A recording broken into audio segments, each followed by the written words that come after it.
Ešte pred začiatkom tohto videa by som vám chcel dať do povedomia to, že môj strýko tvorí torty. Ako môžete vidieť tu, táto torta nádherne, krásne realistický kýbel. V ňom ľad, pritom ten ľad je jediteľný a to by ste ani nepovedali. Takisto aj tá fľaša v tom, tá je takisto jediteľná.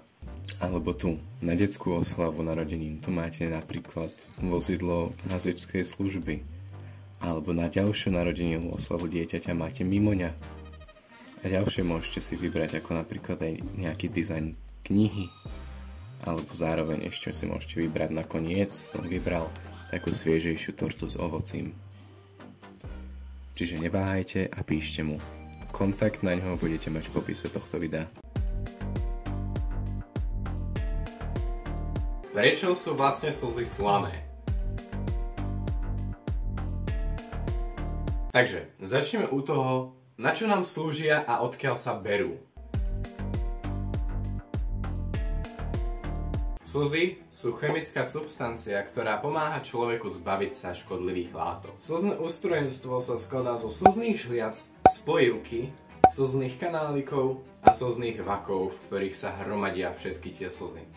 Zároveň slzy sa hromadia a tvoria furt, neprestajne, aj bez vôle človeka. Zároveň sú aj vytláčané na povrch oka. Furt, takisto, bez prestávky. Jeden z faktov o slzách je, že ľudské oko za rok dokáže vyprodukovať 56 až 113 litrov slz.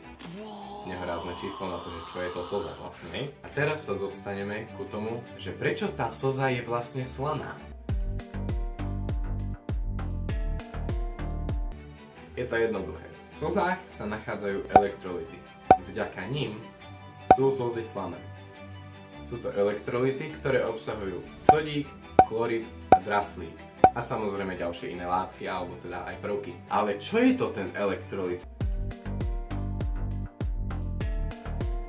Čo to vlastne je? Jednoduché. Elektrolyt, alebo elektrolyty, sú živiny, ktoré v organizme pomáhajú a slúžia na prenos elektrických impulzov a zároveň sú nevyhnutné pre správne fungovanie nervov a svalov. Zaujímavosť je, že kozmonauti vo vesmíre si nemôžu dovoliť plakať alebo slziť z hľadiska toho, že tam nie je žiadne gravitačné pole ani žiadna gravitácia, tak tie slzy nemajú jak výjsť z toho oka, hej, že proste je to, kam to pôjde. Viete, ako to funguje vo vesmíre snáď. Nulá gravitácia, slzy nemajú kam ísť. Hotovo a bodka. Ženy sú viac náchylné k uroneniu slz. Jednak z toho dôvodu, že ich hormonálne orgány fungujú inak od tých mužských a ešte kvôli spoločenskej konvencii, ktorá hovorí o tom, že keď muž slzí alebo roní tie slzy, tak je to nedôstojné a z toho dôvodu muži zanedbávajú svoje psychické zdravie, kašľú na to, neriešia svoje problémy a